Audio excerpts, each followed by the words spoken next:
आपकी कमाई हुई चीजों में से जो सबसे ज्यादा ताकतवर है वो है आशीर्वाद। ये हमेशा आपके काम आएगा। 94.3 माय एफएम से मैं हूँ विनी आपके साथ, और चलो आज कुछ अच्छा सुनते हैं। सुनाती हूँ आपको एक बहुत ही ईमानदार पिता की कहानी, जिसने जीवन भर बहुत ईमानदारी और सत्यनिष्ठा से काम किया था। अब जब उन्हें लग रहा था कि उनका अंत समय नजदीक है, तो अंत समय में अपने बेटे धनपाल को अपने नजदीक बुलाया और उससे कहा कि बेटा, जाते जाते तुम्हें देने के लिए मेरे पास कोई बहुत बड़ी संपत्ति जायदाद तो नहीं है, लेकिन हाँ, आशीर्वाद देकर जाता हूँ। आशीर्वाद ये कि तुम जो भी करो उसमें सफल हो। मेरा आशीर्वाद है कि अगर तुम धूल को भी छुओगे ना तो वो सोना बन जाएगी। उनके बेटे धनपाल ने हाथ जोड़कर सर झुकाकर पिता से आशीर्वाद लिया और उसके बाद पिता ने भी इत्मीनान से अपने प्राण त्याग दिए। धनपाल पर घर की जिम्मेदारी आ गई थी। उसने छोटा सा ठेला लगाकर एक छोटा सा व्यापार शुरू किया। व्यापार में उसको अच्छा मुनाफा, लाभ और नाम मिला। उसके बाद उसने एक छोटी दुकान खरीद ली। छोटी दुकान के बाद बड़ी दुकान, बड़ी दुकान के बाद कारखाना, फैक्ट्री। शहर के संपन्न लोगों में उसका नाम हो गया और व्यापार देश विदेश तक फैल गया। हर किसी से हर जगह जाकर यही कहता था कि ये सब कुछ मेरे पिता के आशीर्वाद का फल है। लोग मजाक उड़ाते थे। कुछ लोग बोलते थे कि अगर तुम्हारे पिताजी में इतनी ताकत थी तो खुद क्यों नहीं बन गए संपन्न व्यक्ति।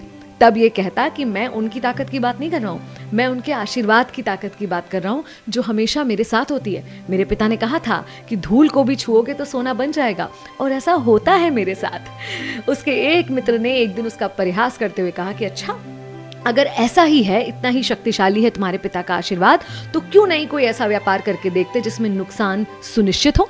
अगर आशीर्वाद साथ होगा तो वहां भी मुनाफा होना चाहिए। धनपाल ये करने को भी तैयार हो गया। उसने ढूंढा अफ्रीका का एक ऐसा शहर जहां बहुत लौंग होती थी। वहां से लौंग हिंदुस्तान आई जाती थी, लेकिन इसने कहा कि नहीं भाई, वहां से 12 गुना महंगी लौंग मैं यहाँ से खरीदूंगा और वहां जाके बेचूंगा। फिर तो नुकसान होना ही चाहिए ना। देखते हैं यहाँ मेरे पिता का आशीर्वाद काम करता है या नहीं करता। ये उस शहर पहुंचा लौंग का व्यापार करने के लिए। समुद्र तट पर देखा कि कोई साहब चले आ रहे हैं, पीछे बड़ी सारी सेना है। किसी से पूछा कौन है, तो बोले सुल्तान साहब हैं, और सुल्तान साहब की एक बहुत कीमती अंगूठी गिर गई है। वो सेना के साथ रेत में छन्नियों के साथ उस अंगूठी को ढूंढने निकले।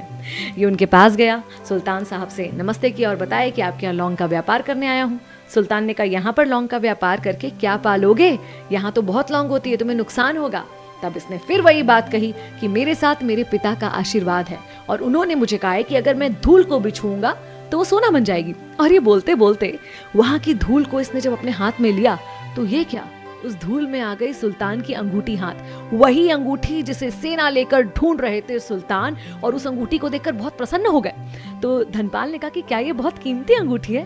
तो उन्होंने कहा, कीमती नहीं, किसी विशेष व्यक्ति ने मुझे दी थी और मेरे लिए ये मेरी सारी जायदाद से भी ज्यादा कीमती है। आज तुमने मुझे अंगूठी दी है, तुम लौंग का व्यापार करने आए हो, बताओ कितनी लौंग है तुम्हारे पास? सारी मैं खरीदूंगा, वो भी तुम्हारी मुंह बोली कीमत पर।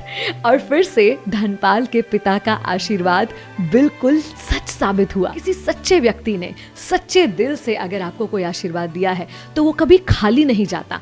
हर कोई धन, पैसा, नाम, शोहरत कमाने की होड़ में लगा हुआ है, लेकिन आशीर्वाद कमाने के बारे में आजकल बहुत कम लोग सोचते हैं। माता पिता हो, गुरुजन हो, आपके बड़े हो, जो भी आपको कुछ अच्छा सिखाते हैं, सत्यनिष्ठा से खुद काम करते हैं और आपसे उम्मीद करते हैं कि आप भी करें, तो वो कीजिए।